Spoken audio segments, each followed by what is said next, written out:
Hello friends, आप सभी का स्वागत है आज की इस वीडियो क्लास में। और आज की इस वीडियो क्लास में हम लोग पढ़ने वाले हैं अफ्रीका के बारे में। ठीक है, ये हमारा लुसेंट वन लाइनर जो वीडियो वन लाइनर का जो बुक है लुसेंट जीके का, उसी का वीडियो सीरीज चल रहा है। और आज की इस वीडियो में हम लोग अफ्रीका के बारे में पढ़ेंगे। इसके ये अफ्रीका महाद्वीप के बारे में है। तो महाद्वीपों के ऊपर हमारी ये तीसरी वीडियो है। पहले वीडियो में हम लोगों ने सिर्फ महाद्वीप के बारे में समझा था कि महाद्वीप का निर्माण कैसे होता है। दूसरी वीडियो में हम लोगों ने एशिया महाद्वीप के बारे में पढ़ा, और एशिया महाद्वीप के बाद हम यूरोप महाद्वीप के बारे में पढ़े थे। और यूरोप के बाद अब हमारा सफर शुरू होता है अफ्रीका महाद्वीप के बारे में पढ़ने का। ठीक है, तो आज का जो हमारा पूरा क्लास है, पूरी वीडियो जो है वह अफ्रीका महाद्वीप के ऊपर है। हमारी क्लास जो है पिछली क्लास की तरह ही होंगी। इस क्लास में भी हम कई सारे मैप देखेंगे, और आपसे यही आग्रह करेंगे कि आप भी अपने पास एक मैप का बुक जरूर रख लीजिए, एटलस जरूर रख लीजिए, जिसके सहारे आप उन स्थानों को, उन देशों को देख सकें जिनका नाम यहाँ पर आएगा, जिससे आपको उन देशों को पहचानने में आसानी हो, सुविधा हो। चलिए शुरू करते हैं। यहाँ पर सबसे पहला पॉइंट लिखा गया है कि विश्व का दूसरा सबसे बड़ा महाद्वीप अफ्रीका है, जो जिब्राल्टर जल संधि द्वारा यूरोप से पृथक होता है। देखिए, हम लोगों ने बात किया था कि जो एशिया है, ठीक है, एशिया विश्व का सबसे बड़ा महाद्वीप है। अब यहाँ पर बात हो रहा है कि जो अफ्रीका है, ये अफ्रीका महाद्वीप जो है यह विश्व का दूसरा सबसे बड़ा महाद्वीप है। ठीक है, इसके बाद आगे बात हो रहा है कि ये जिब्राल्टर जल संधि के द्वारा जो है यूरोप से क्या होता है, पृथक होता है। इसके पूर्व में हिंद महासागर है और पश्चिम में अटलांटिक महासागर है। इसे कॉन्टिनेंट ऑफ कंट्रास्ट भी कहते हैं। ठीक है, इसको एक नाम दिया गया है कॉन्टिनेंट ऑफ कंट्रास्ट। इसका मतलब इसका नाम जो है कॉन्टिनेंट ऑफ कंट्रास्ट इसलिए पड़ा है, इसकी विविधताओं की वजह से। यहाँ पर जो जो विविध प्रकार के जो वन्य जीव पाए जाते हैं, जो जैव विविधता पाया जाता है, उसके वजह से यहाँ पर इसको कॉन्टिनेंट ऑफ कंट्रास्ट कहा जाता है। यहाँ की कल्चर को लेकर के, ये सारी चीजों को मिला करके जो है कॉन्टिनेंट ऑफ कंट्रास्ट के रूप में इसको जाना जाता है। दो चीजें यहाँ पर आपको इस पॉइंट में ध्यान रखना होगा। पहली बात कि यहाँ पर जो ये क्षेत्रफल के हिसाब से ये विश्व का दूसरा सबसे बड़ा महाद्वीप है। तो ये चीज आपको याद रखना होगा, ध्यान रखना होगा कि अफ्रीका जो है वह दूसरा सबसे बड़ा महाद्वीप है। ठीक है, और दूसरी बात जो आपको याद रखना है वो ये कि यह जिब्राल्टर जल संधि द्वारा जो है यूरोप से पृथक होता है। ठीक है, तो यहाँ पर हमारा ये यूरोप है, और यूरोप से ये जिब्राल्टर जल संधि द्वारा क्या होता है, पृथक होता है। अब देखिए, यहाँ पर जल संधि के बारे में बात हो रहा है, तो हम दो संधियों के बारे में बात कर लेते हैं, जो कि हमारे समझ के लिए बेहद जरूरी है। देखिए, जल संधि क्या होती है? जल संधि वो होती है जो जल स्रोतों को जोड़ती है। मान के चलिए, यहाँ पर जल स्रोत ए है और यहाँ पर जल स्रोत बी है। अब इसको एक पतली जलधारा जो है जोड़ रही है, तो इसी को क्या कहेंगे? इसी को जल संधि कहेंगे। ठीक है, तो ये दो जल स्रोतों को जोड़ती है, इसे जल संधि कहेंगे। दूसरी बात ये कह रहा है कि ये स्थल खंड को अलग करता है। जो जल संधि होते हैं वो क्या करते हैं? स्थल खंड को अलग करते हैं। अब देखिए, ये दो जल संधि हैं, ए और बी। ठीक है, तो इसके दूसरे तरफ, इस तरफ ये जो क्षेत्र है ये क्या है? स्थल खंड है। और दूसरी तरफ, इसके इस तरफ भी क्या है? ये स्थल खंड है। तो ये स्थल खंड क्या हो रहे हैं? अलग हो रहे हैं। किसके माध्यम से? ये जो पतली सी यहाँ पर जल संधि है, इसके माध्यम से। तो ये आप यहाँ पर समझ लीजिए, इसको सी समझ लीजिए, इसको डी समझ लीजिए। तो जो सी और डी जो स्थल खंड है ये अलग हो रहे हैं। यहाँ पर एक जो जल संधि है, इस जल संधि को मान के चलिए हम जे नाम दे देते हैं। तो सी और डी जो स्थल खंड है वो अलग होते हैं जे जल संधि से। ठीक है, उसी तरह से हम दूसरे शब्दों में कह सकते हैं कि ए और बी जो जल स्रोत हैं वो जुड़ते हैं जे जल संधि से। ठीक है, तो आप यहाँ पर जब भी जल संधि की बात होगी तो जल संधि का मतलब होता है दो जल स्रोतों को जोड़ता है, जो दो जल खंडों को जोड़ता है। ठीक है, और दो स्थल खंडों को अलग करता है। उसी तरह से इसके जस्ट विपरीत स्थल संधि होता है। स्थल संधि में क्या होता है? दो स्थल खंडों को ये जोड़ती है और दो जल खंडों को क्या करती है? अलग करती है। ठीक है, तो ये जस्ट उसके विपरीत होती है। ठीक है, तो ये चीज आपको यहाँ पर ध्यान रखनी है दो संधियों के बारे में, जो कि कई बार आप बात के दौरान आपको जानने को मिलेगा भी।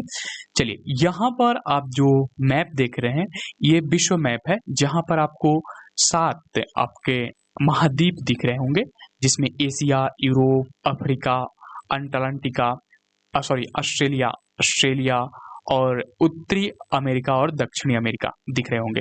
यहीं पर आप नजर डालिए, ये आपका अफ्रीका महाद्वीप है। अफ्रीका महाद्वीप इस तरह से है, ये आपको अफ्रीका महाद्वीप का ये नक्शा दिख रहा होगा। और ये अफ्रीका महाद्वीप जो है विश्व का दूसरा सबसे बड़ा महाद्वीप है, ठीक है। और ये पूर्व में जो है हिंद महासागर से, जैसा कि यहाँ पर भी लिखा हुआ है कि पूर्व में हिंद महासागर से और पश्चिम में अटलांटिक महासागर से ये घिरा हुआ है, ठीक है। तो इसके पूर्व में क्या है, हिंद महासागर है और पश्चिम में अटलांटिक महासागर है, ठीक है।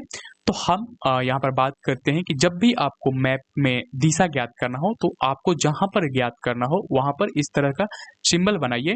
ऊपर में उत्तर लिखिए, नीचे में दक्षिण लिखिए, इस तरफ पूर्व हो जाएगा आपका, इस तरफ पश्चिम हो जाएगा। तो इसको उठा करके हम अफ्रीका पर रखेंगे तो आपको पूर्व में दिख जाएगा हिंद महासागर और पश्चिम में आपको अटलांटिक महासागर ये दिख जाएगा, ठीक है। तो यही चीज यहाँ पर बताया गया है कि अफ्रीका के पूर्व में हिंद महासागर है और पश्चिम में अटलांटिक महासागर है, ठीक है। चलिए, अब यहाँ पर आपको मैप दिख रहा होगा जिसमें कई सारे देशों का नाम है जो कि अटलांटिक महासागर में है। कुछ देशों का नाम यहाँ पर हम लोग सिर्फ पढ़ लेते हैं, ये नाम जान लेते हैं कि कौन से देश यहाँ पर हैं। जैसे कि यहाँ पर आपको लीबिया दिख रहा होगा, ये लीबिया देश है। और लीबिया देश के देखिए नक्शे में क्या होता है, आप एक देश को केंद्र मानकर दूसरे देश का दिशा ज्ञात कर सकते हैं। लेकिन अगर आप किसी दूसरे देश को केंद्र मानते हैं तो उसका हो सकता है स्थान बदल जाए। जैसे यहाँ पर अगर हम लीबिया को अपना केंद्र माने तो लीबिया के पूर्व में आपको इजिप्ट दिखेगा, ठीक है। लेकिन अगर हम सूडान को अपना केंद्र माने तो जो इजिप्ट हो जाएगा वो आपके सूडान के उत्तर में हो जाएगा। तो इस तरह से कहना होगा कि इजिप्ट जो है वह सूडान के उत्तरी भाग में स्थित है, ठीक है। तो ये आप मैप में थोड़ा सा इस चीज को ध्यान में रखिएगा, कई बार यहाँ पर मुश्किलें हो जाती है। तो ये सूडान आपको यहाँ पर दिख रहा होगा, ये यहाँ पर माली आपको दिख रहा होगा, ठीक है। उसके बाद हम यहाँ पर चार्ट देख सकते हैं, ठीक है। यहाँ पर नाइजर आपको दिख रहा होगा, ठीक है, नाइजर दिख रहा होगा। और यहाँ पर नाइजेरिया दिख रहा होगा, नाइजर के जस्ट नीचे दक्षिण में आपको नाइजेरिया दिख जाएगा। उसके बाद यहाँ पर आपको केनिया दिख रहा होगा। मैं यहाँ पर सिर्फ देश का नाम बता रहा हूँ, आप अपने मैप में इनको खोजने का प्रयास कीजिए, ठीक है। अब देखिए आगे आप बढ़िएगा तो यहाँ पर आपको तंजानिया दिखेगा दक्षिण की तरफ, ठीक है, तंजानिया दिखेगा। और तंजानिया के बाद आपको जाम्बिया दिखेगा, जाम्बिया के बाद आपको नामाबिया दिखेगा। हम यहाँ पर दक्षिण पश्चिम की ओर बढ़ रहे हैं तो यहाँ पर हमें नामाबिया दिख रहा है। और उसके बाद बोस्टवाना यहाँ पर आपको दिखेगा, बोस्टवाना। और साउथ अफ्रीका यहाँ पर हमारा साउथ अफ्रीका है। तो ये कुछ ऐसे देश हैं जिनका नाम आपको बार बार इस क्लास में जानने को मिलेगा, ठीक है। इसलिए यहाँ पर हम इनको देख रहे हैं। जैसे कि यहाँ पर आपको अल्जीरिया दिखेगा, अल्जीरिया के बाद यहाँ पर आपको मोरक्को दिखेगा, मोरक्को के साथ साथ आपको आगे यहाँ पर देखना जो है हम यहाँ पर आ जाते हैं, इथोपिया आपको यहाँ पर दिखेगा, ये आपका इथोपिया है, ठीक है। और यहाँ पर सोमालिया है, ठीक है, यहाँ पर सोमालिया है। तो ये जो अफ्रीका के कुछ महत्वपूर्ण देश हम कह सकते हैं और जिनके बारे में हमें आगे पढ़ना भी है, तो इनको आप अपने मैप में खोजने का प्रयास कीजिए या यहाँ पर आप ध्यान दे सकते हैं। चलिए आगे बढ़ेंगे। अगला यहाँ पर जो पॉइंट है, ये पॉइंट है कि अफ्रीका जो है एकमात्र महाद्वीप है जिससे होकर विषुवत वृत्त लगभग मध्य भाग से कर्क वृत्त और मकर वृत्त गुजरते हैं। तो जो विषुवत वृत्त है वो अफ्रीका के लगभग बीच से गुजरता है, ठीक है। तो यहाँ पर आप अफ्रीका को देख रहे हैं और अफ्रीका का ये जो है विषुवत वृत्त है, ठीक है। यहाँ पर हम इसको रेड लाइन से इसको करते हैं, ये आपको यहाँ पर दिख रहा है, ये क्या है, ये विषुवत वृत्त है। तो आप देखेंगे कि ये अफ्रीका को 2 भागों में बांट देता है, ठीक है। ये भाग उत्तरी अफ्रीका और इसको हम दक्षिण अफ्रीका कह सकते हैं। तो ये 2 भागों में बट गया, किसकी वजह से, विषुवत वृत्त की वजह से। लेकिन यहाँ पर और बात ध्यान में रखना है कि जो अफ्रीका है, अफ्रीका से कर्क वृत्त और मकर वृत्त भी गुजरती है। कर्क वृत्त जो है वो उत्तरी अक्षांश में, नॉर्थ में जो है 23.5 डिग्री उत्तरी अक्षांश को कहते हैं कर्क रेखा, और मकर रेखा जो है 23.5 डिग्री जो है साउथ अक्षांश को यहाँ पर कर्क रेखा कहते हैं, ठीक है, कर्क वृत्त कहते हैं। तो ये चीजें आपको यहाँ पर ध्यान में रखना है।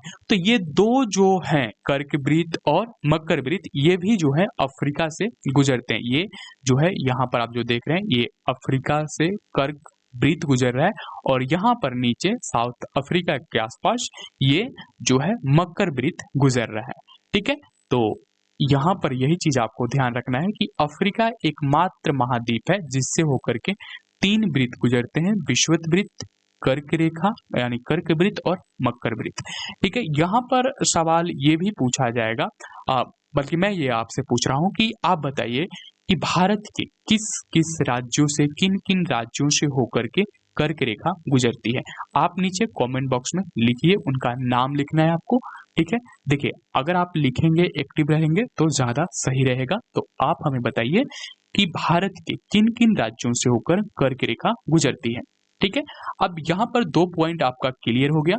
अब आगे बढ़ते हैं अगले पॉइंट की तरफ। यहाँ पर है कि अफ्रीका की सबसे बड़ी झील जो है विक्टोरिया से होकर विषुवत वृत्त गुजरती है। जो विक्टोरिया झील है, यहाँ पर 2 बातें आपको ध्यान में रखना है कि ये अफ्रीका की सबसे बड़ी झील है। तो अफ्रीका की सबसे बड़ी झील का नाम क्या है? विक्टोरिया है। और विक्टोरिया के बारे में एक बात और याद रखना है कि इसी विक्टोरिया झील से होकर के विषुवत रेखा गुजरती है, ठीक है। यहाँ पर आप देखेंगे ये हमारा विक्टोरिया झील है, लेक विक्टोरिया यहाँ पर लिखा हुआ है, और ये जो है हमारा इक्वेटर रेखा है। तो आप यहाँ पर देखेंगे कि विक्टोरिया झील से होकर के जो है इक्वेटर गुजर रही है, विषुवत रेखा गुजर रही है, और इससे विश्व की सबसे लंबी नदी नील निकलती है, जो सहारा रेगिस्तान से होते हुए भूमध्य सागर में जाकर गिरती है। 2 पॉइंट और यहाँ पर हमें ध्यान में रखना है कि जो विक्टोरिया है ये अफ्रीका की तो सबसे बड़ी झील है, लेकिन विश्व की सबसे जो बड़ी नदी है जिसको हम लोग नील नदी कहते हैं, सॉरी सबसे लंबी नदी जिसको नील नदी कहते हैं, जो कि इसी लेक विक्टोरिया से निकलता है, और ये सहारा रेगिस्तान से होते हुए भूमध्य सागर में जाकर के गिरता है। तो ये चीजें आपको यहाँ पर ध्यान रखना है, सहारा रेगिस्तान से होते हुए भूमध्य सागर में गिरता है, ठीक है। यहाँ पर आप ऊपर में आप जब देखेंगे, आगे मैं मैप में दिखाऊंगा आपको सहारा रेगिस्तान, लेकिन यहाँ पर भी आप ध्यान दीजिए, ये जो आपको क्षेत्र दिख रहा है, ये जो ऊपर वाले क्षेत्र दिख रहे हैं, यही क्या क्षेत्र है? ये सहारा रेगिस्तान के क्षेत्र हैं, ठीक है। ये सहारा रेगिस्तान के क्षेत्र हैं। तो यहाँ पर इसी से होकर के जो है नील नदी बहती है, ठीक है, और नील नदी जो है वह लेक विक्टोरिया से निकलता है, ठीक है।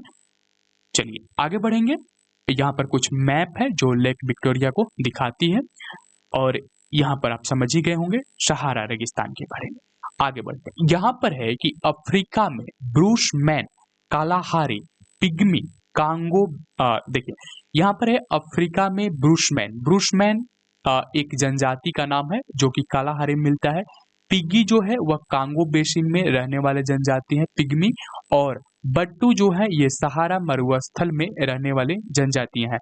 मिलने वाली ये प्रमुख आदिम जातियां हैं। सहारा में पाई जाने वाली जो तुआरेगा जनजाति है वह विदेशी पर्यटकों के लिए मार्गदर्शक का काम करता है, यानी कि गाइड का काम करता है। तो गाइड का काम कौन करता है? तुआरेग जनजाति। तुआरेग जनजाति कहाँ पाए जाते हैं? सहारा में पाए जाते हैं। बाकी अफ्रीका में जो बुशमैन जनजाति है वो कालाहारी में पाया जाता है। पिग्मी जनजाति जो है वह कांगो बेसिन में पाया जाता है। बट्टू जो है वह सहारा मरुस्थल में पाए जाने वाले ये प्रमुख है आदिम जातियां हैं। यहाँ पर जो अफ्रीका है यहाँ पर बहुत ही पुरानी जनजातियां पाई जाती है, ठीक है। इस चीज को आप ध्यान में रखिएगा। और तुआरेग जनजाति जो है वो विदेशी पर्यटकों के लिए मार्गदर्शक गाइड का काम करता है, जो हम बोलते हैं क्या, गाइड, टूर कराने वाले जो गाइड होते हैं वो। ठीक है, यहाँ पर कुछ देशों का नाम यहाँ पर हम लिखे हैं, लेकिन उससे पहले आप यहाँ पर देखिए, ये आपका सहारा डेजर्ट दिखेगा। सहारा डेजर्ट आपको पीले कलर से दिख रहा होगा यहाँ पर, इसका विस्तार आप देख सकते हैं। ठीक है, ये यहाँ से ऊपर की तरफ पूरी तरह से फैला हुआ है। अब यहाँ पर सहारा रेगिस्तान की विस्तार की हम बात कर रहे हैं, तो हमें ये भी समझ लेना चाहिए कि आखिर ये कौन कौन से देश से होकर के गुजरा हुआ है, कौन कौन से देशों में फैला हुआ है। ठीक है, तो यहाँ पर ये मोरक्को में भी है, ये सहारा रेगिस्तान जो है अल्जीरिया में है, लीबिया में है, इजिप्ट में है, सऊदी अरेबिया में है, ऊपर में इजराइल, सीरिया और सीरिया तक फैला हुआ है। ठीक है, इधर ओमान में भी जिस सहारा रेगिस्तान का फैलाव है, सूडान के कुछ भागों में ये फैला हुआ है, चाड के कुछ भागों में, नाइजर के भागों में, और माली और माली में भी ये फैला हुआ है। और यहाँ पर जो है मौरितानिया यहाँ पर भी फैला हुआ है। तो ये जो आप देख रहे थे, ये जो है ये सहारा रेगिस्तान का विस्तार है। हम इस तरह से इसको देख सकते हैं, ये इस तरह से फैला हुआ है सहारा रेगिस्तान। ठीक है, तो आप यहाँ पर सहारा रेगिस्तान के विस्तार को समझ सकते हैं। ठीक है, चलिए आगे बढ़ेंगे। अब यहाँ पर आप जब आगे बढ़ेंगे तो अगला पॉइंट है कि 3 सितंबर 2012, ये डेट याद रखना है, 3 सितंबर 2012 ईस्वी को विश्व मौसम विज्ञान संगठन ने करीब 90 वर्ष से चले आ रहे अल जीजिया जिसको लीबिया के नाम से जाना जाता है, जिसकी अधिकतम तापमान 58 डिग्री सेल्सियस के रिकॉर्ड को निरस्त कर दिया गया। तो यहाँ पर लीबिया के पास जो है, लीबिया के पास एक रिकॉर्ड था जो कि लगभग 90 वर्षों से था। 90 वर्षों से रिकॉर्ड क्या था, इसकी लीबिया की जो तापमान है वो 58 डिग्री सेल्सियस है, जो सबसे अधिक है। लेकिन इसको 12 सितंबर 2012 ईस्वी को क्या किया, विश्व मौसम विज्ञान संगठन ने इस तापमान को, इस मान्यता को, इस रिकॉर्ड को रद्द कर दिया गया। और रद्द करने के बाद उन्होंने कहा, इस तापमान को रद्द कर दिया कि नहीं, इतना तापमान नहीं है, जिसके कारण अब विश्व का सबसे गर्म स्थल ग्रीनलैंड रेंज मृत्यु घाटी कैलिफोर्निया, जो कि यूएसए में है, हो गया है, जिसका तापमान 56.7 डिग्री सेल्सियस है, जिसका मापन 10 मई 1913 ईस्वी में किया गया था। तो 2012 में जो है लीबिया के से ये रिकॉर्ड छीना गया कि लीबिया जो है सबसे गर्म जगह है। तो अब इसके बाद ये रिकॉर्ड चला जाता है, सबसे ज्यादा रिकॉर्ड चला जाता है मृत्यु घाटी, डेथ वैली के नाम से जाना जाता है, इसके पास, डेथ वैली के पास, जो कहाँ पर है, ग्रीनलैंड रेंज मृत्यु घाटी कैलिफोर्निया में है, कैलिफोर्निया यूएसए में है। आप यहाँ पर मैप में देख सकते हैं डेथ वैली को, ये डेथ वैली है। यहाँ पर आप इसकी तापमान भी देख सकते हैं, जो कि लिखा हुआ है 56.57 डिग्री सेल्सियस, 56.7 डिग्री सेल्सियस यहाँ पर आप देख सकते हैं। और ये आपको डेट भी दिखाई देगा, 10 जुलाई 1913 को इसको मापा गया है। बाकी कई जगह के देश के नाम है, कई जगह स्थानों पर जो मापन किया गया था तापमान को, वो यहाँ पर आपको मिल जाएगा, जिसको आप देख सकते हैं। ठीक है, तो ये डेथ वैली था, जिसको डेथ वैली के पास अब ये रिकॉर्ड हो गया सबसे गर्म जगह का। पहले ये रिकॉर्ड लीबिया के पास था, लीबिया के पास ये रिकॉर्ड पिछले 90 सालों से था लगभग, और इसको 2012 में, यानी कि 13 सितंबर 2012 में विश्व मौसम विज्ञान संगठन ने इसको, इस रिकॉर्ड को क्या कर दिया, निरस्त कर दिया, और जिसके वजह से डेथ वैली का जो है रिकॉर्ड अब सबसे अधिक गर्म में आ गया। चलिए अफ्रीका की कांगो नदी के बारे में जान लेते हैं। देखिए, अफ्रीका की जो कांगो नदी है, यह विषुवत रेखा और लिम्पो नदी मकर रेखा को 2 बराबर भागों में काटती है। तो ये 2 नदियों की बात हो रही है। कांगो नदी जो है विषुवत रेखा को, और लिम्पो नदी जो है वह मकर रेखा को क्या करती है, 2 भागों में बांटती है। तो ये आपका यहाँ पर कांगो नदी का इस तरह से विस्तार आप यहाँ पर देख रहे होंगे। यहाँ पर आपको कांगो नदी दिख जाएगा जो कि जाम्बिया से शुरू होता है और साउथ अटलांटिक ओशन में जाकर के मिल जाता है।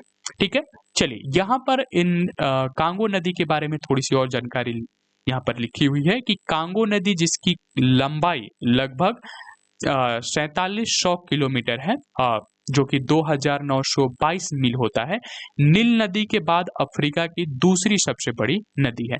तो ये सेकेंड दूसरी नंबर पर आती है लंबी नदी के रूप में अफ्रीका की, और पहली जो नदी है वो नील नदी आती है जो विश्व में भी सबसे अधिक लंबा नदी है। यहाँ पर कहा जा रहा है कि कांगो नदी का जो उद्गम है उत्तर पूर्वी जाम्बिया के हाईलैंड्स में होता है। तो यहाँ पर इसका जो उद्गम होता है कांगो नदी का, वो कहाँ पर होता है, जिम्बिया में होता है, जो आप यहाँ पर देख सकते हैं। यहाँ पर फिर आगे पॉइंट है कि नदी का जो मार्ग है एक विशाल वामावर्त चाप बनाता है। आप देख सकते हैं ये जो है चाप बनता है इस तरह से, और चाप बनाता है जो शुरू में उत्तर पश्चिम की ओर बहती है, फिर पश्चिम की ओर मुड़ती है और अंत में दक्षिण पश्चिम की ओर बहती है। अपनी यात्रा के अंत में ये अटलांटिक महासागर में गिर जाती है। तो यहाँ पर अटलांटिक महासागर में ये जाकर गिर जाती है। ये कांगो नदी के बारे में जानकारी था। ठीक है, चलिए आगे बढ़ेंगे। यहाँ पर है लाल सागर, अरब प्रायद्वीप और अफ्रीका के बीच एक संकीर्ण अंतर्देशीय सागर है। ठीक है, लाल सागर के बारे में अगर कोई पूछे तो क्या कहना है कि लाल सागर जो है अरब प्रायद्वीप और अफ्रीका के बीच एक संकीर्ण अंतर्देशीय सागर है। यहाँ पर आपको रेड सी दिख जाएगा। ठीक है, ये रेड सी है। रेड सी के बारे में बोल रहा है कि अरब प्रायद्वीप और अफ्रीका के बीच, ठीक है, अरब और अफ्रीका के बीच जो है, ये अफ्रीका आपको यहाँ पर दिख रहा है और अरब प्रायद्वीप यहाँ पर है, तो इनके बीच एक संकीर्ण अंतर्देशीय सागर है। यह स्वेज मिस्र से दक्षिण पूर्व में लगभग 1930 किलोमीटर तक मंडवे जलमंडलों तक फैला है, जो अदन की खाड़ी से और फिर अरब सागर से जुड़ता है। ठीक है, ये अदन की खाड़ी और अरब सागर से जुड़ता है। ये जो रेड सी आप देख रहे हैं यहाँ पर आगे आकर के क्या है, अरब सागर से जुड़ता है। ठीक है, अरब सागर से ये क्या होता है, जुड़ जाता है, जो कि लाल सागर है, अरब सागर से जुड़ जाता है। ठीक है, तो ये आगे चलकर क्या होता है, अरब सागर से जुड़ता है। लाल सागर जो है मिस्र, सूडान और इरिट्रिया के तटों को सऊदी अरब और यमन के तटों से अलग करता है। तो यहाँ पर जो लाल सागर है ये मिस्र, सूडान और इरिट्रिया के तटों को सऊदी अरब और यमन के तटों से अलग करता है।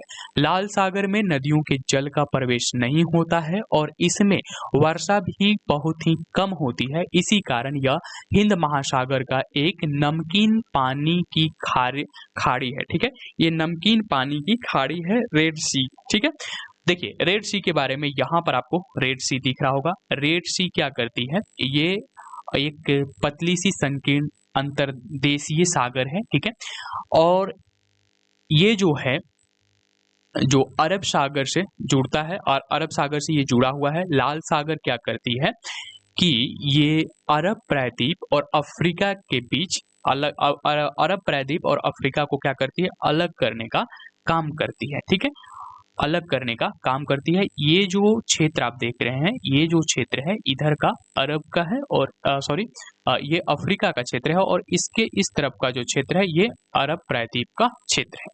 ठीक है, और इसके बीच से बिल्कुल पतली सी रेड सी आपको दिखेगा, जो आगे चलकर इस तरफ जो है यहाँ पर हमारा अरब सागर है, तो ये आगे चल करके अरब सागर से जुड़ा हुआ है।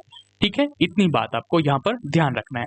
और जो बात है, ये लाल सागर जो है मिस्र, सूडान और इरिट्रिया के तटों को सऊदी अरब और यमन के तटों से अलग करता है। तो यहाँ पर आप देख सकते हैं कि ये मिस्र, जिसको हम लोग इजिप्ट कहते हैं, ये आपको यहाँ पर इजिप्ट दिख रहा होगा, और सूडान, ये आपका यहाँ पर सूडान दिख रहा होगा, और उसके बाद इरिट्रिया या यहाँ पर आपको इरिट्रिया दिख रहा होगा ये। ठीक है, इरिट्रिया इनके तटों को क्या करता है, सऊदी अरब से अलग करता है। ये आपको यहाँ पर सऊदी अरब दिख रहा होगा। ठीक है, ये पहले आप इन क्षेत्रों को देखिए ध्यान से। ये इतना क्षेत्र आपको दिख रहा है यहाँ पर, इजिप्ट आपको दिख रहा है, सऊदी अरबिया आपको दिख रहा है, सूडान दिख रहा है और इरिटेरिया, यहाँ पर इरिटेरिया है, ये इरिटेरिया आपको दिख रहा है। अब देखिए ध्यान से, ये जो रेड सी है, ये रेड सी क्या कर रही है कि ये सऊदी अरब के तटों को, ये किनारे को अलग कर रही है, किससे? इजिप्ट से, सूडान से और इरिटेरिया के तटों से क्या कर रही है? अलग कर रही है। किसको? सऊदी अरब को अलग कर रही है। तो यही चीज यहाँ पर लिख रहा है कि लाल सागर जो है मिस्र, सूडान और इरिटेरिया के तटों को सऊदी अरब और यमन के तटों से अलग करता है। अब एक और चीज बस यहाँ पर मैं दिखा देता हूँ कि आपको यहाँ पर यमन भी साथ में देख लेना है, ठीक है। तो इधर जो है 2 और इधर 3, इन तीनों को बांट देता है, अलग कर देता है। इजिप्ट, सूडान और इरिटेरिया, इनको अलग करता है सऊदी अरब और यमन से कौन? रेड सी, ठीक है। इतना सिर्फ याद रखना है, अलग करता है। लाल सागर में नदियों से जल का प्रवेश नहीं होता है। ये जो रेड सी है इसमें नदियों का जल नहीं आता है, ठीक है। ये इसमें नदियों का जल नहीं आता है, जिस वजह से इसमें सिर्फ वर्षा के जल होते हैं और इसी कारण से, नदियों के जल नहीं आने के कारण से ये क्या होता है कि बहुत ज्यादा नमकीन पानी की ये खाड़ी बन जाती है, ठीक है। इतना चीज आपको समझ में आ गया और इतना ही चीज हमें समझना था, ठीक है। तो लाल सागर जो है अरब प्रायद्वीप और अफ्रीका के बीच, इधर वाले जो क्षेत्र हैं ये अफ्रीका कहलाएंगे और इधर वाला जो क्षेत्र है वो क्या कहलाएगा? यहाँ पर कलर में चेंज कर लेता हूँ। ये वाला क्षेत्र जो है, ये वाला जो क्षेत्र है, ब्लू कलर से मैं यहाँ पर कर रहा हूँ, ये वाला जो क्षेत्र है ये अफ्रीका, सॉरी, ये कहलाएंगे अरब क्षेत्र, ठीक है। और इधर का जो क्षेत्र है रेड से जो मैं कर रहा हूँ ये कहलाएंगे अफ्रीका के क्षेत्र। तो ये जो बीच में आपको रेड सी दिख रहा है ये अरब और अफ्रीका के क्षेत्रों को क्या करता है? अलग करता है। और यहाँ पर जो आप देख रहे हैं एक कोने में इस तरह से ये जो पतले से घुसा हुआ क्षेत्र जो देख रहे हैं, यही जो है स्वेज नहर है, जिसके बारे में हम लोग आगे थोड़ी सी बात करते हैं। जो कि यहाँ पर लिख रहा है कि यह स्वेज नहर मिस्र से दक्षिण पूर्व में लगभग 1930 किलोमीटर तक मंडवे जलमंडू तक फैला हुआ है। तो इसकी फैलाव आपको यहाँ पर बताया जा रहा है, ठीक है। यहाँ पर आप देखेंगे ये स्वेज कैनाल है, स्वेज कैनाल है, जो कि यहाँ पर मेडिटेरियन सी और यहाँ पर ये जो रेड सी है इनको जोड़ने का क्या करती है? काम करती है, ठीक है। तो मेडिटेरियन सी और रेड सी को जोड़ने का काम कौन करता है? ये हमारा कनाल करता है, जो कि स्वेज कनाल के नाम से जाना जाता है, स्वेज नहर के नाम से जाना जाता है, जो हम लोग आगे जानेंगे भी इसके बारे में, ठीक है। चलिए आगे देखते हैं। यहाँ पर आपको दिख रहा होगा कि अफ्रीका का ट्रांसवाल क्षेत्र जो है जेब्रा और जिराफ जानवरों के लिए विश्वविख्यात है, ठीक है। तो अफ्रीका का जो ट्रांसवाल क्षेत्र है ये जेब्रा और जिराफ जानवरों के लिए क्या है? विश्व विख्यात है। आपको ये ये जिराफ है और ये जेब्रा है, ठीक है। तो जेब्रा और जिराफ के लिए जो ट्रांसवाल क्षेत्र है अफ्रीका का वो विश्व विख्यात है। आगे देखिए, अफ्रीका के उष्ण घास के मैदान सवाना और शीतोष्ण घास के मैदान को वेल्ड कहते हैं। तो अफ्रीका में 2 घास के मैदानों की बात होती है। एक घास का जो मैदान है वो सवाना मैदान कहलाता है और दूसरा जो है वह वेल्ड मैदान कहलाता है। ये दोनों घास के मैदान है, ठीक है। अफ्रीका के उष्ण घास के ये मैदान है, ठीक है। कैसे हैं? उष्ण क्षेत्रों में पाए जाने वाले घास के मैदान है, जो कि आपको इस तरफ जो है घास के मैदान आपको दिख रहा होगा। ये घास के मैदान में क्या होते हैं कि दूर दूर तक कोई पेड़ नहीं होते हैं, एक आध पेड़ हो सकते हैं लेकिन बहुत दूरी पर, ठीक है। केवल घास होते हैं। घास की लंबाई लगभग अधिक होती है, 5-6 फीट से ऊपर तक ये जाती है। बहुत लंबी लंबी घासें यहाँ पर पाई जाती है, ठीक है, जो कि हम लोग आगे कहीं पर पढ़ेंगे। लेकिन अभी फिलहाल यहाँ पर हमें 2 घास के बारे में देखना है जो कि अफ्रीका के उष्णकटिबंधीय क्षेत्रों में पाए जाते हैं। तो यहाँ पर आपको सवाना का घास मैदान दिख जाएगा और यहाँ पर आपको वेल्टेड घास का मैदान वेल्ड घास के मैदान दिख जाएंगे, जो कि अफ्रीका के उष्णकटिबंधीय क्षेत्रों में और शीतोष्ण घास के मैदान है। तो उष्ण घास के मैदान जो है वो सवाना है, और शीतोष्ण जो घास के मैदान है, सॉरी यहाँ पर मैं थोड़ा सा मिस्टेक हो गया मुझसे, यहाँ पर जो शीतोष्ण घास के मैदान है उसका नाम क्या है, वेल्ड है, और उष्ण जो घास के मैदान है उसका नाम क्या है, सवाना है। ठीक है, तो यहाँ पर दो घास के मैदानों की बात हो रही है, एक तो उष्ण क्षेत्र का और दूसरा शीतोष्ण क्षेत्र का। ठीक है, तो इस तरह से आप ध्यान में रखिएगा कि जो शीतोष्ण क्षेत्रीय घास है अफ्रीका में, उसको वेल्ड के नाम से जाना जाता है, जबकि उष्ण घास के मैदान को सवाना के नाम से जाना जाता है, जिनको आप यहाँ पर मैप में भी देख सकते हैं। ये सवाना घास के मैदान का क्षेत्र है और ये वेल्ड घास का मैदान का क्षेत्र है। चलिए आगे देखते हैं। अफ्रीका का सबसे लंबा रेल मार्ग केप काहिरा रेल मार्ग है। ठीक है, तो अफ्रीका का सबसे लंबा रेल मार्ग के बारे में पूछा जाए तो उसका नाम है केप काहिरा रेल मार्ग। ठीक है, केप काहिरा रेल मार्ग जो है वह दक्षिण अफ्रीका गणराज्य के केप टाउन नगर से मिस्र के काहिरा नगर तक जाता है। तो दक्षिण अफ्रीका गणराज्य के केप टाउन नगर से ये शुरू होता है और ये कहाँ तक जाता है, मिस्र के काहिरा नगर तक यहाँ पर जाता है। ठीक है, यहाँ पर आप देखेंगे नीचे आपको केप टाउन दिखेगा। ठीक है, जो कि साउथ अफ्रीका में है। ठीक है, साउथ अफ्रीका का ये केप टाउन शहर है, यहीं से ये रेल मार्ग जो है इजिप्ट तक जाता है। तो आपको यहाँ पर इस मैप में आपको केप टाउन यहाँ पर दिख जाएगा और जो इजिप्ट है वो इजिप्ट आपको यहाँ पर दिख जाएगा। तो आप अनुमान लगा सकते हैं कि ये कितना दूरी पर है। ये आपका यहाँ पर इजिप्ट है और ये आपका केप टाउन है। तो यहाँ से यहाँ तक जो है रेल मार्ग है, जो कि अफ्रीका की सबसे बड़ी रेल मार्ग कही जाती है। ठीक है, चलिए आगे बढ़ते हैं, जिसका नाम है केप काहिरा रेल मार्ग, जो कि दक्षिण अफ्रीका गणराज्य के केप टाउन नगर से शुरू होकर मिस्र के काहिरा नगर तक जाता है। केप टाउन से शुरू हुआ तो केप टाउन का केप ले लिया। ठीक है, केप टाउन से केप ले लिया और काहिरा तक जाता है तो काहिरा ले लिया पूरा का पूरा, तो क्या हो जाएगा, केप काहिरा। इसीलिए इसका नाम पड़ गया केप काहिरा रेल मार्ग। ठीक है, जो कि अफ्रीका का सबसे बड़ा रेल मार्ग है। चलिए आगे देखते हैं। यहाँ पर मिस्र में स्वेज नहर, उसी स्वेज नहर के बारे में हम लोग बात कर रहे हैं, जो कि लाल सागर से जुड़ा हुआ है। और लाल सागर के बारे में हम लोग बात किए कि जो कि सऊदी अरबिया को अलग करता है इजिप्ट और इन सब अन्य देशों के साथ, जो कि अफ्रीकी देश हैं। ठीक है, चलिए यहाँ पर हम लोग बात कर लेते हैं कि मिस्र में स्वेज नहर है। मिस्र में कहाँ पर है, स्वेज नहर कहाँ पर है, मिस्र में स्थित है। ठीक है, तो इस फैक्ट को भी याद रखिएगा कि मिस्र में जो है स्वेज नहर है, जो लाल सागर को भूमध्य सागर से जोड़ता है। ठीक है, रेड सी को जो है मेडिटेरियन सी से जोड़ता है, लाल सागर को भूमध्य सागर से जोड़ने का काम करता है ये। इस नहर का निर्माण जो है 1869 ईस्वी में किया गया था, जिसके कारण यूरोप से भारत, ठीक है, यूरोप से कहां पर आने में, भारत आने में 7000 किलोमीटर दूरी की बचत होती है। इसकी लंबाई 168 किलोमीटर है। मिस्र द्वारा 1956 ईस्वी में इस नहर का राष्ट्रीयकरण किया गया है।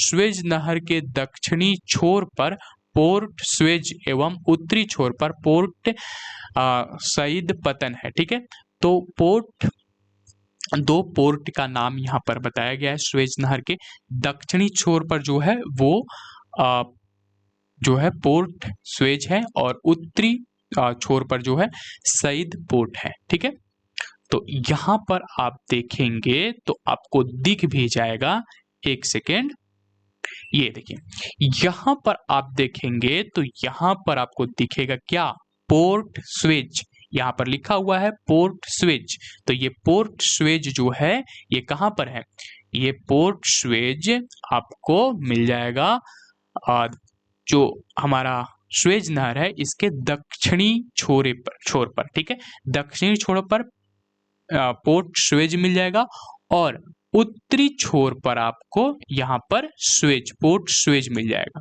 ठीक है, स्विच ये आपका। ठीक है, चलिए तो दोनों जगह आपको दिख गए पोर्ट सईद, सॉरी साइज। चलिए यहां पर आप देखिए कि जो आप केनाल देख रहे हैं, ये कौन सा केनाल है? ये स्वेज केनाल है। आप इसका विस्तार देख सकते हैं। ये आपका मेडिटेरियन सी है, ठीक है। ये कौन सा सी है? मेडिटेरियन सी है। और यहाँ पर आप देखेंगे इसके आगे जो है ये रेड सी से जाकर मिलती है। तो इसी को यहाँ पर कहा गया है कि जो स्वेज नहर है वो क्या करती है? लाल सागर को भूमध्य सागर के साथ जोड़ती है, ठीक है। तो ये पॉइंट आपका क्लियर हो गया कि लाल सागर को जो है भूमध्य सागर से कौन जोड़ता है? तो स्वेज नहर जोड़ता है। स्वेज नहर कहाँ पर है? मिस्र में है, ठीक है। चलिए, और इस नहर का निर्माण, स्वेज नहर का निर्माण जो है 1869 ईस्वी में हुआ था, किया गया था, जिसके कारण यूरोप से भारत आने में 7000 किलोमीटर दूरी की बचत होती है। अब यहाँ पर इस दूरी को समझ लीजिए कि आखिर 7000 किलोमीटर दूरी का बचत कैसे हो गया, ठीक है। तो ये हमारा जो है इंडिया है, और इस वाले भाग को हम यूरोप के बारे में पढ़े थे कि ये हमारा यूरोप का क्षेत्र है। अब देखिए ये भारत है, और भारत से अगर किसी को यूरोप जाना है तो वो इस मार्ग से होकर के पहले जाता था, लेकिन अब जो है स्वेज नहर बन जाने की वजह से वो यहाँ से घूम जाता है और भूमध्य सागर से होते हुए फिर ये अंदर के क्षेत्रों में घूम जाता है, जो काला सागर से होते हुए, अन्य नदियों से होते हुए। यहाँ पर कई ऐसे नदियां हैं जिसमें जहाज चलती है, जो कि पिछली वीडियो में हम लोगों ने बात किया है। तो यहाँ से होते हुए चली जाती है। तो ये जो इतनी दूरी आप देख रहे हैं, ये इस दूरी का कमी हो जाता है, जिससे बहुत ज़्यादा समय बच जाता है। और ये सबसे व्यस्त जगह भी है स्वेज नहर, जहाँ पर कई सारे जो समुद्री जहाज है वो आते जाते रहते हैं। ये मतलब हम कहें तो ये जो स्वेज नहर है ये व्यापार की दृष्टि से बहुत ज़्यादा महत्वपूर्ण है। चलिए आगे देखते हैं। मिस्र द्वारा 1956 ईस्वी में इस नहर का राष्ट्रीयकरण किया गया, और स्वेज नहर के दक्षिणी छोर पर, ये तो हम लोग देख ही लिए, पोर्ट जो है स्वेज, और उत्तरी छोर पर जो है पोर्ट सईद है, ठीक है। सॉरी, यहाँ पर आप जो उत्तरी छोर देख रहे थे ना, ये आपका उत्तरी छोर है। मैं यहाँ पर थोड़ा सा शायद गलत बता दिया आपको। यहाँ पर जो है ना ये आपका उत्तरी, इस तरह से जब हम करेंगे तो ये उत्तर हो जाएगा, ये दक्षिण हो जाएगा, इस तरफ पूरब हो जाएगा और इस तरफ पश्चिम हो जाएगा। तो उत्तरी छोर पर आपको यहाँ पर पोर्ट से जो है उत्तरी पोर्ट सैयद दिख जाएगा, SAID लिखा हुआ सैयद दिख जाएगा। और दक्षिणी छोर पर जो है पोर्ट स्वेज दिख जाएगा, SUEZ, ठीक है। तो यहाँ पर दक्षिणी छोर पर स्वेज आपको लिखा हुआ मिल जाएगा। हमेशा जब भी आपको मैप देखने में दिक्कत हो कौन से दिशा में किधर है, तो आप इसका उपयोग करिए, ठीक है। और ये सबसे अच्छा तरीका है। जिस मैप पर आपको देखना है वहां पर बनाइए और आपको पता चल जाएगा कि उसके पूरब में कौन सा है, पश्चिम में कौन सा है, ये सारी चीजें, ठीक है। चलिए आगे बढ़ेंगे। अफ्रीका के कालाहारी मरुस्थल में शुतुरमुर्ग चिड़िया मिलती है। तो ये अफ्रीका का कालाहारी जो है मरुस्थल है, और ये कालाहारी मरुस्थल बोत्सवाना में है, और इसके कुछ भाग नामीबिया और साउथ अफ्रीका में भी पाया जाता है। और यहाँ पर जो है शुतुरमुर्ग चिड़िया मिलती है। शुतुरमुर्ग इस तरह से होती है, बहुत विशाल होती है, बड़ी होती है, ठीक है। तो ये शुतुरमुर्ग कहाँ पर मिलती है? अफ्रीका के कालाहारी मरुस्थल में जो है हमें शुतुरमुर्ग चिड़िया मिलती है, ठीक है। अगर शुतुरमुर्ग के बारे में आपको और कुछ जानकारी है तो नीचे आप कमेंट बॉक्स में लिखने का काम कीजिए। चलिए आगे बढ़ते हैं। उत्पादन की दृष्टि से अफ्रीका में किम्बरेल खान जो है दक्षिण अफ्रीका, और क्षेत्रफल की दृष्टि से ओरापा बोत्सवाना विश्व की सबसे बड़ी हीरे की खान है, ठीक है। तो यहाँ पर हम किम्बराले खान यहाँ पर देख रहे हैं। ये किम्बराले खान जो है जो कि दक्षिण अफ्रीका में है, और क्षेत्रफल की दृष्टि से ओरपा जो कि बोत्सवाना में है। बोत्सवाना यहीं पर है, बोत्सवाना, ये रहा बोत्सवाना। बोत्सवाना में एक खान है जिसका नाम है क्या? ओरपा, ठीक है, ओरपा। ये जो ओरपा जो है यह विश्व में क्षेत्रफल की दृष्टि से सबसे बड़ी हीरे की खान है। तो यहाँ पर जो है दोनों जगह पर हीरे की खान पाई जाती है, ठीक है। इस बड़े से मैप में आप यहाँ पर जो है बोत्सवाना और साउथ अफ्रीका को देख सकते हैं और ये समझ सकते हैं कि ये कहाँ पर पाए जाते हैं, अफ्रीका में। ठीक है, तो ये आपका अफ्रीका का पूरा मैप है। ठीक है, आप अपने पास रखिएगा तो थोड़ा आसानी होगा चीज़ों को देखने में, क्योंकि मैं यहाँ पर डिस्प्ले पर कभी बड़ा कभी छोटा कर रहा हूँ, थोड़ी सी आपको मुश्किल होती होगी। खैर चलिए, यहाँ पर आप देख रहे हैं साउथ अफ्रीका और बोत्सवाना को, जहाँ पर हीरे की खान है अफ्रीका में। चलिए आगे देखेंगे, यहाँ पर है कि विश्व का सबसे विशाल हीरा। देखिए यहाँ पर विश्व का सबसे विशाल हीरा जो बोला जा रहा है वो कहाँ पर पाया गया था, वो अफ्रीका में पाया गया था। चलिए इसके बारे में जान लेते हैं। देखिए विश्व का सबसे विशाल हीरा जो कि 3106 कैरेट का है, ये दक्षिण अफ्रीका की प्रीमियर खान से मिला था। ठीक है, तो ये कहाँ से मिला था, दक्षिण अफ्रीका के प्रीमियर खान से। ठीक है, प्रीमियर खान से मिला था। कब मिला था, जनवरी 1905 ईस्वी में। जनवरी 1905 ईस्वी में ये मिला था। और ये किन को मिला था, ये मिला था सर थॉमस कुलिनान को। ठीक है, और इसीलिए इस हीरे का नाम जो है कुलिनान हीरा रखा गया। ठीक है, तो यहाँ पर जो पॉइंट है उसको समझिए कि एक विश्व का सबसे बड़ा हीरा मिलता है जो कि 3106 कैरेट का होता है, जो कि दक्षिण अफ्रीका में पाया जाता है और दक्षिण अफ्रीका की ये प्रीमियर खान में पाया जाता है। इसकी खोज 1905 ईस्वी में जो है सर थॉमस कुलिनान के द्वारा किया जाता है और कुलिनान ने इसका खोज किया था, इसीलिए इस हीरे का नाम जो है कुलिनान रखा गया।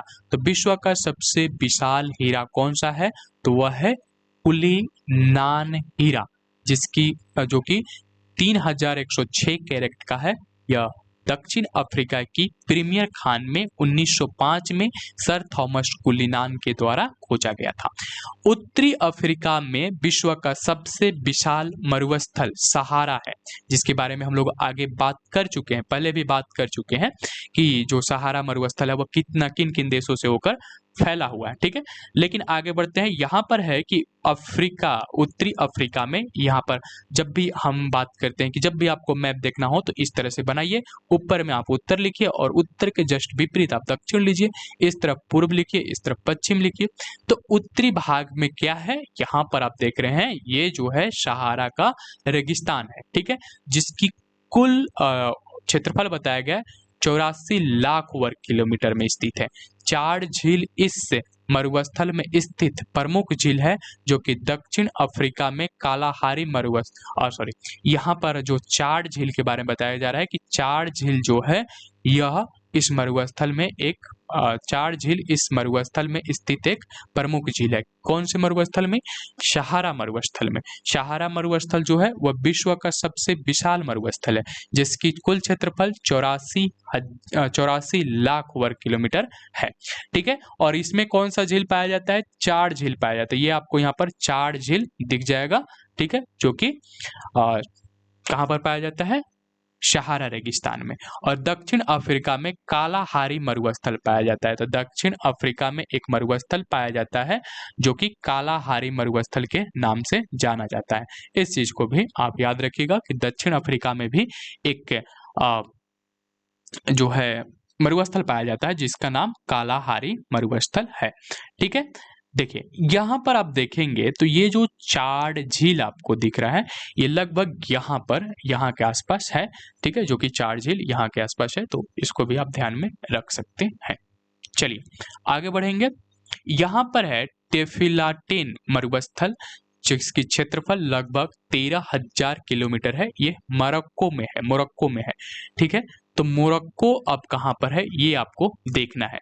तो यहाँ पर हम ऊपर वाले मैप का सहारा लेंगे और इसको थोड़ा सा जूम करेंगे। ठीक है, यहाँ पर आपको दिखेगा मोरक्को, ये आपका मोरक्को है और मोरक्को में ही कहा जा रहा है कि जो टेफिलाटेन मरुधान पाया जाता है, टेफिलाटेन मरुधान पाया जाता है। ठीक है, तो ये जो मरुधान पाया जाता है ये कहाँ पर पाया जाता है, मोरक्को में पाया जाता है। आप यहाँ पर मोरक्को को देख सकते हैं। ठीक है, चलिए आगे यहाँ पर हम लोग देखेंगे कि जो टेफिलालेट मरुधान जो है ये लगभग 13,000 किलोमीटर स्क्वायर क्षेत्र में फैला हुआ है और ये जो है मोरक्को में है। ठीक है, मोरक्को में इसको ये पाया जाता है। ठीक है, चलिए अब हम लोग आगे बढ़ते हैं। इसके बाद यहाँ पर हमें देखना है कि एटलस पर्वत जो है उत्तरी अफ्रीका, ठीक है, कहाँ पर है? उत्तरी अफ्रीका में स्थित है। यह अल्जीरिया, ट्यूनेशिया एवं मोरक्को में 2500 किलोमीटर लंबाई में विस्तृत है। यह एक नवीन वलित पर्वत का उदाहरण है। इसकी सर्वोच्च चोटी माउंट टाउकल है जो दक्षिण पश्चिम मोरक्को में स्थित है। ठीक है, तो हम यहाँ पर एटलस पर्वत के बारे में जानने की कोशिश कर रहे हैं और इस जो एटलस पर्वत है इसकी सबसे ऊंची चोटी जो कि जिसका नाम है, इस चोटी का नाम है माउंट टाउकल जो कि दक्षिण पश्चिम मोरक्को में स्थित है। तो इसकी सबसे ऊंची चोटी कहाँ पर स्थित है? मोरक्को में स्थित है। इस चीज को ध्यान में हमें रखना है। अब चलिए इसको हम देख लेते हैं मैप में कि ये आखिर एटलस पर्वत है कहाँ पर। देखिए ये आपको यहाँ पर एटलस पर्वत दिख जाएगा। ठीक है, तो ये आपका एटलस पर्वत यहाँ पर आपको दिख रहा होगा, ये एटलस पर्वत है। ठीक है, अब देखिए एटलस पर्वत के बारे में जो बताया गया है कि एटलस पर्वत का जो विस्तार है, ठीक है, वो लगभग कितना है? ये 2500 किलोमीटर लंबा इसका विस्तार है। कहाँ कहाँ विस्तार है? अल्जीरिया में, ट्यूनीशिया में और मोरक्को में इसका विस्तार है। ठीक है, तो आपको यहाँ पर अल्जीरिया दिख जाएगा। ठीक है, ये आपका मोरक्को दिख जाएगा और ट्यूनीशिया जो है इस तरफ है। तो ये सभी देश आपको यहाँ पर दिख रहे होंगे और इसका जो विस्तार है, ट्यूनीशिया यहाँ पर है। ठीक है, ट्यूनीशिया यहाँ पर है, तो इस तरह से कुछ इसका विस्तार है। तो ये ट्यूनीशिया में है और ये एटलस पर्वत के नाम से जाना जाता है और इसका जो विस्तार है 2500 किलोमीटर तक इसका विस्तार है। ठीक है, 2500 किलोमीटर। और इसकी जो सबसे ऊंची चोटी है, सबसे ऊंची चोटी, सर्वोच्च चोटी, उसका नाम क्या है? टाउकल, दक्षिण पश्चिम मोरक्को में स्थित है, जो कि यहाँ पर है मोरक्को में। ठीक है, चलिए यहाँ पर एक बात और हमें जो ध्यान रखनी है, हम लोगों ने यहाँ पर देख लिया कि इसका विस्तार जो है अल्जीरिया, ट्यूनीशिया और मोरक्को में है। इसकी कुल लंबाई 2500 किलोमीटर है में इसका विस्तार है और इसका जो सबसे ध्यान रखने वाली बात है कि यह एक नवीन वलित पर्वत का उदाहरण है। ठीक है, नवीन वलित पर्वत का उदाहरण है हमारा एटलस पर्वत। चलिए आगे बढ़ते हैं।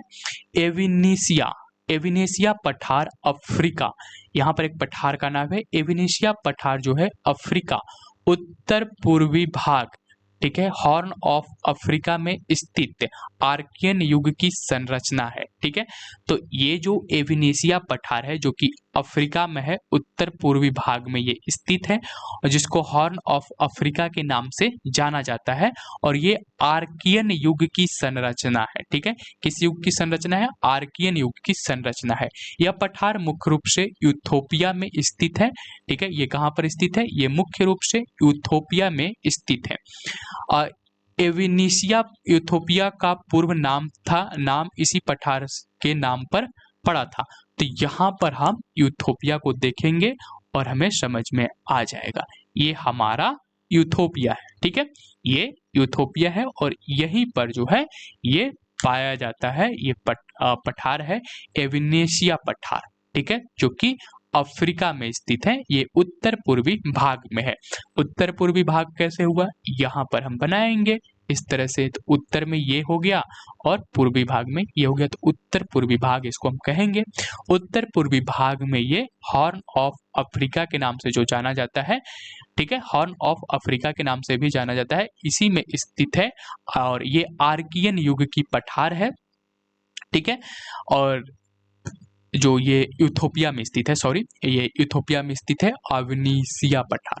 ठीक है, एविनेशिया पठार जो है यूथोपिया में स्थित है और पहले यूथोपिया को जो है एविनेशिया के नाम से ही जाना जाता था। चलिए यहाँ पर देखेंगे दक्षिण अफ्रीका के जोहान्सबर्ग को स्वर्ण नगर एवं किलिम्बारेले को किम्बरले को हीरो का नगर कहा जाता है। तो यहाँ पर जो दक्षिण अफ्रीका है इसके दो क्षेत्रों की बात हो रही है। जोहान्सबर्ग को जो है स्वर्ण नगर के नाम से जाना जाता है और वहीं पर जो है किम्बराले को हीरो का नगर कहा जाता है। किम्बराले में जो है हीरो की खान है, ये आपका किम्बराले है यहाँ पर। और यहाँ पर आप देखेंगे तो ये आपको यहाँ पर दिख जाएगा जोहान्सबर्ग, ठीक है, जो कि दोनों ये नगर जो है साउथ अफ्रीका में ही है, ठीक है। तो ये आपको जोहान्सबर्ग दिख जाएगा। चलिए, तो ये चीजें थी। जोहान्सबर्ग को स्वर्ण नगर कहा जाता है, दक्षिण अफ्रीका के जोहान्सनगर को स्वर्ण नगर कहा जाता है और किम्बराले को हीरो का नगर कहा जाता है। अफ्रीका के दो देश कीटो डी आइवर और घाना कोको उत्पादन में विश्व विख्यात है। तो यहाँ पर अफ्रीका के दो देश हैं, एक तो नाम है कोटे डी आइवर और दूसरा का नाम है घाना। ये दोनों देश जो हैं ये कोको उत्पादन में विश्व प्रसिद्ध है। यहाँ पर आप घाना को देख सकते हैं, ठीक है, और यहाँ पर कोको डिवाइवर को देख सकते हैं, डी आइवर को देख सकते हैं। तो ये दोनों देश जो हैं ये दोनों देश कोको उत्पादन में विश्व विख्यात है, ठीक है, ये अफ्रीका के देश हैं। तो यहाँ पर आप देख सकते हैं इस मैप में इस कोने पर ये दोनों देश पाए जाते हैं। ये पूरा का पूरा क्षेत्र अफ्रीका का है, तो अफ्रीका के इस वाले भाग में ये दोनों देश पाए जाते हैं, ठीक है, जो कि घाना और कोटे डी आइवर है। ये दोनों कोको उत्पादन के लिए विश्व प्रसिद्ध है। अब देखिए यहाँ पर है कि दक्षिण अफ्रीका विश्व के 90% क्रोमियम का उत्पादन करता है। ये 90% जो क्रोमियम हमें मिलता है ये कहाँ से मिलता है? दक्षिण अफ्रीका से मिलता है। दक्षिण अफ्रीका की न्यायिक अधिकारी जो है ये ब्लोएम फाउंटेन है, ब्लोएम फाउंटेन है, जो इसका न्यायिक राजधानी है दक्षिण अफ्रीका का, ठीक है। तो यहाँ पर आप देखेंगे ये आपका दक्षिण अफ्रीका आपको दिख जाएगा, ठीक है, ये आपको यहाँ पर दक्षिण अफ्रीका, साउथ अफ्रीका दिख जाएगा। साउथ अफ्रीका का यह जोहान्सबर्ग आपको दिख जाएगा और जोहान्सबर्ग के साथ आपको यहाँ पर जो देखना है, जो ध्यान देना है, याद रखना है वो है ब्लोएम फाउंट जो है यहाँ पर पाया जाता है, जो कि साउथ अफ्रीका की न्याय एक तरह से न्यायिक राजधानी है, ठीक है। चलिए आगे बढ़ेंगे। यहाँ पर है कि अफ्रीका में सर्वाधिक चाय उत्पादित करने वाला देश कीनिया है, ठीक है। कौन सा देश है? कीनिया। कीनिया में क्या होता है? सबसे अधिक चाय उत्पादित की जाती है, ठीक है। तो चाय उत्पादन में सबसे अधिक जो विश्व सर्वाधिक जो चाय उत्पादित होता है वह कीनिया में होता है। और कीनिया आपको यहाँ पर इक्वेटर के बीचों बीच आपको दिख जाएगा। ये आपको यहाँ पर कीनिया दिखेगा। ये एक सेकेंड, ये आपका कीनिया यहाँ पर है, ठीक है। तो ये रहा कीनिया और यहाँ पर जो है चाय सबसे ज्यादा उत्पादित किया जाता है, पैदा किया जाता है, ठीक है। चलिए आगे देखते हैं। चाय के बाद यहाँ पर है कि अफ्रीका में सर्वाधिक जैतून उत्पादित करने वाला देश जो है वह ट्यूनेशिया है, ठीक है। और ट्यूनेशिया कहाँ पर है? तो ट्यूनेशिया आपको यहाँ पर मिलेगा सबसे ऊपर, ठीक है, यानी कि उत्तरी भाग में, अफ्रीका के उत्तर में जो है ट्यूनेशिया मिलेगा। ट्यूनेशिया से जो है सटा हुआ है इसका भाग जो मेडिटेरियन सी से, ठीक है, मेडिटेरियन सी से। तो ये आपको ट्यूनेशिया यहाँ पर आपको दिख जाएगा। थोड़ा सा इसको जूम कर लीजिए, ये आपका ट्यूनेशिया यहाँ पर है, ठीक है, ये आपका ट्यूनेशिया है। और ट्यूनेशिया में हमें क्या मिलता है? तो ट्यूनेशिया में जो है हमें जैतून का उत्पादन सबसे ज्यादा जो मिलता है वह ट्यूनेशिया में मिलता है। अब देखिए यहाँ पर है कि स्टेनली जलप्रपात कांगो नदी पर और विक्टोरिया प्रपात जो है जाम्बेजी नदी पर स्थित है, ठीक है। तो जाम्बेजी नदी पर जो है विक्टोरिया प्रपात स्थित है और स्टेनली जलप्रपात जो है वह कांगो नदी पर स्थित है। दो जलप्रपात के बारे में बात हो रही है, विक्टोरिया जलप्रपात और जो है स्टेनली जलप्रपात, ठीक है। विक्टोरिया जलप्रपात जो है वह जाम्बेजी नदी पर है, ठीक है। विक्टोरिया जलप्रपात कहाँ पर है?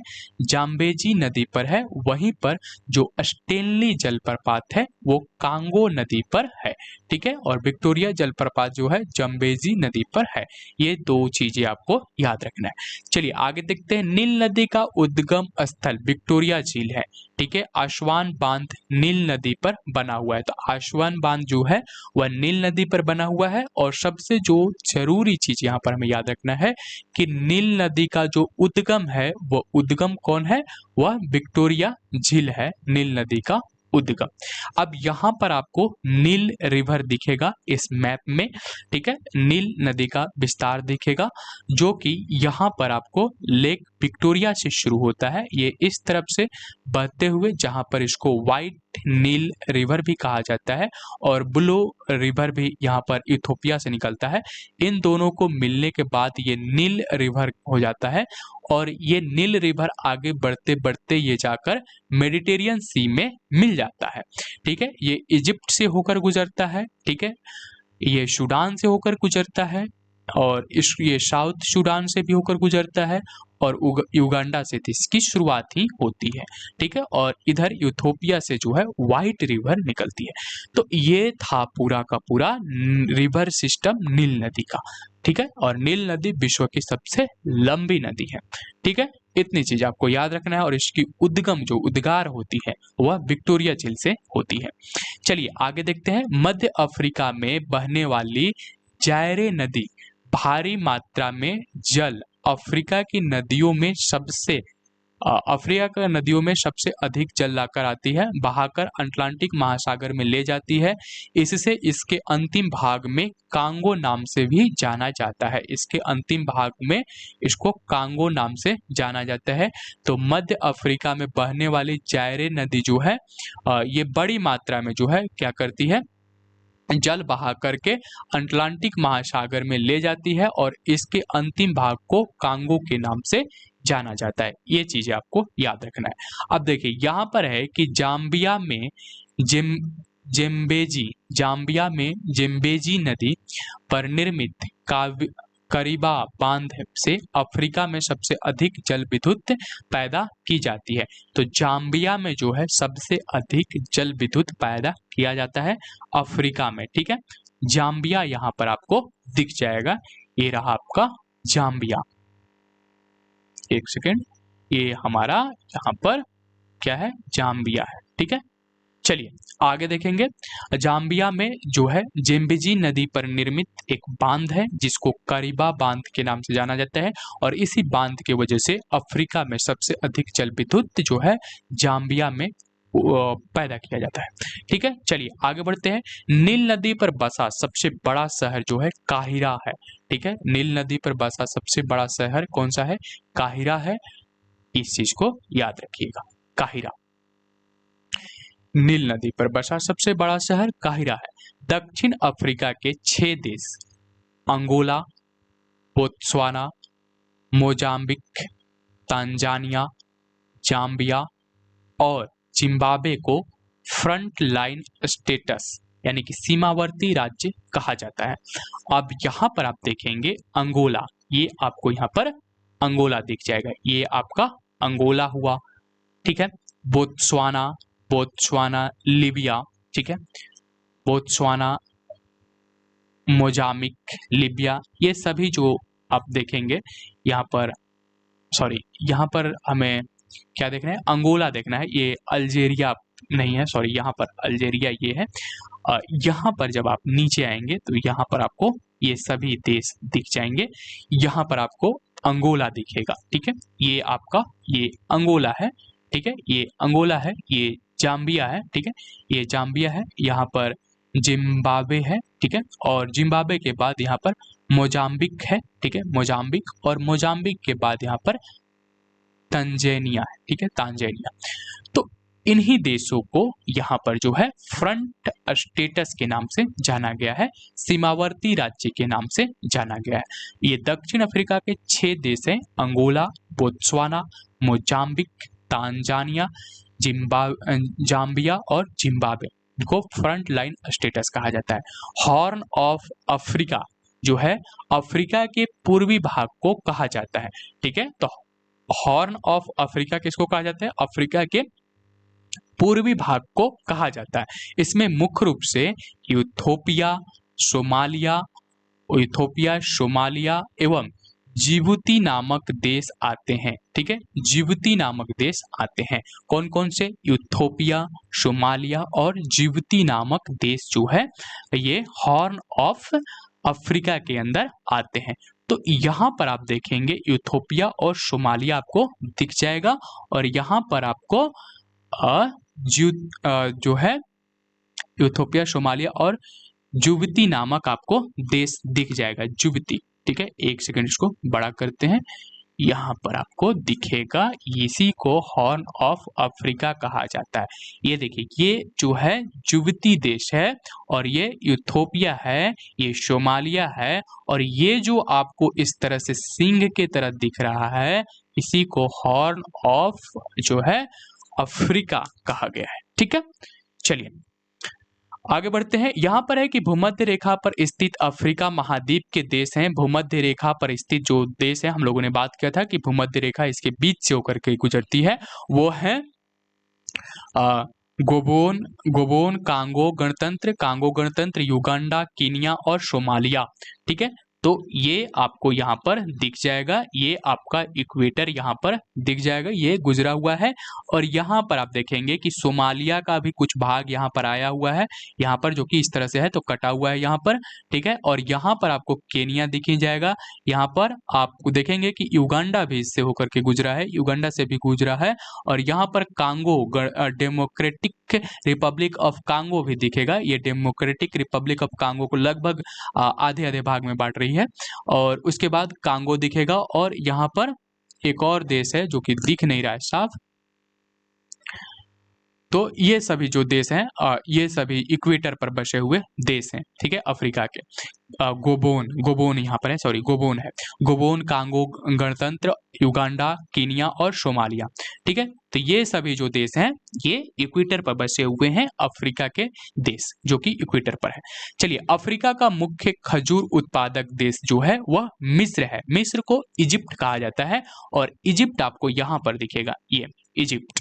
ठीक है, इजिप्ट को कैसे याद रखना है कि ये जो है लाल सागर से सटा हुआ है, रेड सी से, और इजिप्ट में ही स्वेज कैनाल है। ठीक है, और इजिप्ट में सबसे अधिक खजूर का उत्पादन किया जाता है। और इजिप्ट के जो मिस्र के किसान हैं इसको फेलहा कहा जाता है। ठीक है, फेलहा। चलिए आगे देखते हैं। गोल्ड कोस्ट के नाम से जाने जाने वाला देश घाना है। गोल्ड कोस्ट के नाम से जाने जाने वाला देश जो है वो घाना है। ठीक है, वो कौन सा देश है? वो घाना है। ठीक है, यहाँ पर मैप में भी हम देख लेंगे। गोल्ड कोस्ट के नाम से किस देश को जाना जाता है? घाना के नाम से जाना जाता है। अफ्रीका में सीसल नामक पौधे से जूट पैदा किया जाता है। तो अफ्रीका में जो सीसल नामक पौधे हैं उससे क्या पैदा किया जाता है? जूट पैदा किया जाता है। अफ्रीका को अंध महाद्वीप कहते हैं क्योंकि यह आर्थिक, सामाजिक और औद्योगिक संस्कृति और शिक्षा के क्षेत्र में काफी पिछड़ा हुआ है। अन्य जगहों से ये बहुत ज़्यादा पिछड़ा हुआ है। अफ्रीका के देश बहुत ज़्यादा पिछड़े हुए हैं। यहाँ पर अभी भी कई सारे पुरानी जनजातियाँ आपको मिल जाएंगी, आदिवासी जनजातियाँ मिल जाएंगी। तो यहाँ पर इस वजह से इसको अंध महाद्वीप के नाम से जाना जाता है। अफ्रीका में सर्वाधिक जनसंख्या वाला देश जो है वह नाइजीरिया है। ठीक है, नाइजीरिया है। नाइजीरिया को हम लोग मैप में भी देखे हैं। तो ये नाइजीरिया जो है अफ्रीका में सबसे बड़ा जो है जनसंख्या वाला देश है। यहाँ पर आपको नाइजीरिया दिखेगा। ठीक है, ये नाइजीरिया है।